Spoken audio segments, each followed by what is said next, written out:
Assalamualaikum warahmatullahi wabarakatuh. Perkenalkan, kami dari kelompok 2 akan membawakan sebuah drama teater dengan judul Putri Kemarau. Adapun pemain antara lain saya sendiri, Nurulani Samir sebagai narator. Dan saya Zulfikar sebagai raja di cerita Putri Kemarau. Saya Siananta sebagai Putri Kemarau. Iya deh. Saya Reza Konjul sebagai rakyat satu. Saya Putri sebagai rakyat 2. Saya Ali Hanifah sebagai rakyat 3. Saya Sultan Nain berperan sebagai peramal satu. Saya Dede Ferdiansyah berperan sebagai peramal 2 dan peramal sakti. Saya Muhammad Sahril peran sebagai pengawal. Dan Sobrang Abdillah pengawal 2. Saya Zahra Aulia Putri berperan sebagai ibu dari Putri Kemarau. Saya Diam Prati berperan sebagai raja. Saya Abdurrahman berperan sebagai peramal 3. Selamat menyaksikan. Dahulu kala di Sumatera Selatan ada seorang putri raja bernama Putri Jelitanya. Namun ia akrab dipanggil Putri Kemarau karena dilahirkan pada musim kemarau. Ia merupakan putri sematawayang sang raja. Ibunda sang putri baru saja wafat. Sebagai putri tunggal, ia sangat disayangi oleh ayahnya. Negeri yang dipimpin ayahnya makmur dan tentram. Suatu ketika negeri itu dilanda musim kemarau yang sangat panjang. Kau pernah melihat keadaan kerajaan beberapa bulan terakhir ini? Ya, negeri kita saat ini sangat pendidikan, menyatakan memang belum kadang kurang air. Apakah coba kita menghadap kerajaan? Baiklah, ayo kita menghadapi raja. Dalam perjalanan, mereka bertemu dengan rakyat yang lainnya. Rakyat tersebut ikut bergabung menuju istana untuk bertemu dengan raja. Hei, kalian mau kemana? Kami mau menghadap raja. Ada masalah apa? Kami ingin meminta raja. Ya, salahku juga sudah sangat sering akibat kemarau berkepanjangan ini.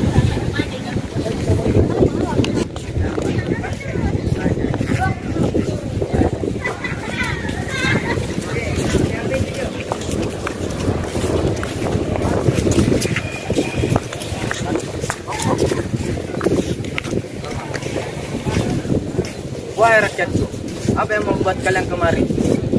Baginda, kedatangan kami yang tidak baik. Maksud kedatangan kami ke sini, maksudnya menjadi permasalahan dari kita ini. Ya, saya telah memikirkan hal tersebut. Yang ini, para peramal akan datang ke kerajaan ini untuk mengatasi masalah ini. Baiklah, kami akan menunggu kabar baik dari raja. Baiklah, kalian boleh pulang ke rumah kalian masing-masing. Pada siang harinya, para peramal yang telah diundang oleh raja datang ke istana.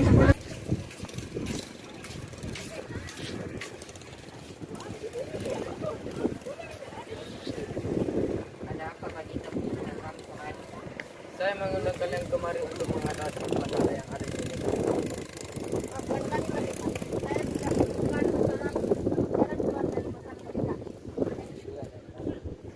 Lantas siapa yang bisa mengatasi masalah ini? Maaf Baginda, saya sudah berusaha semaksimal mungkin. Baiklah, kalian boleh pulang ke rumah kalian masing-masing. Baiklah, Para peramal pergi meninggalkan kerajaan. Sementara itu, raja dan pengawal berkumpul di ruang pertemuan. bagaimana ini? Tidak ada yang bisa mengatasi masalah ini di negeri kita. Kasihan, semua rakyat menderita akibat kemarau ini. Mohon maaf Baginda, saya mendengar kabar bahwa ada peramal yang sangat sakti.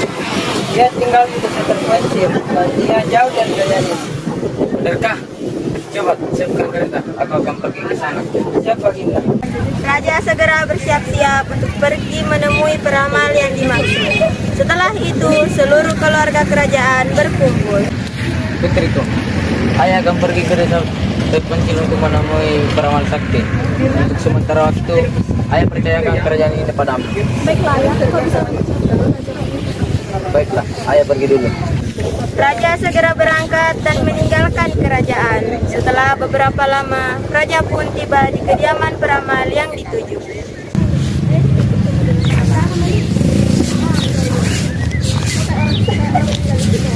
Ada apa Baginda jauh datang ke rumah saya? Silahkan masuk ke rumah saya sederhana ini.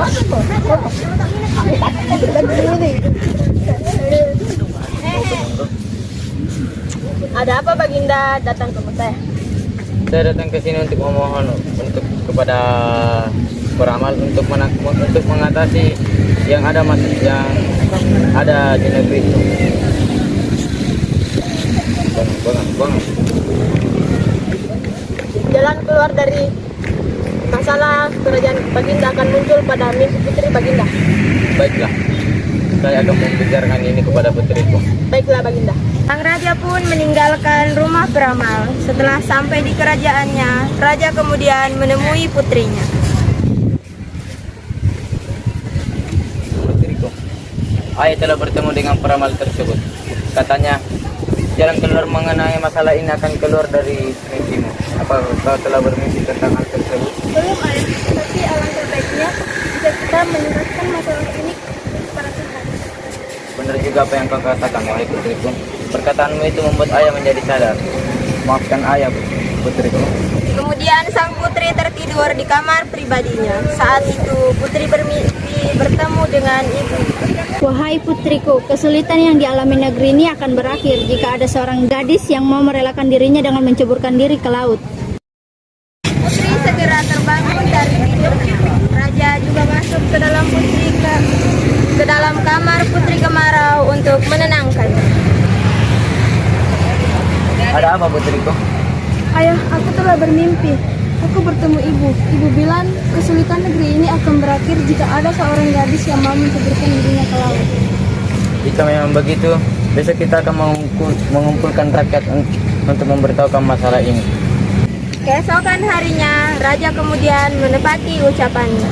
Raja mengumpulkan rakyatnya dan bertanya, siapa yang mau mengorbankan sesuai dengan mimpi yang dialami oleh putri? Wahai rakyatku, siapakah yang mau dari diri kalian untuk menjalankan amanah tersebut? Maaf bila saya lancang, tapi saya rela mengorbankan jiwa saya demi. Jangan putriku, engkaulah satu-satunya wanita yang akan mewarisi harta tahta kerajaan ini. Tidak apa-apa ya, aku rela jadi korban daripada seluruh. Jika memang begitu, sebentar malam kita akan pergi ke tepi lautan untuk menjalankan amanah ini. Saat waktunya tiba, Raja Putri serta rakyat sudah berada di tepi jurang. Putriku, apakah kau yakin akan melakukan semua ini? Aku sangat yakin.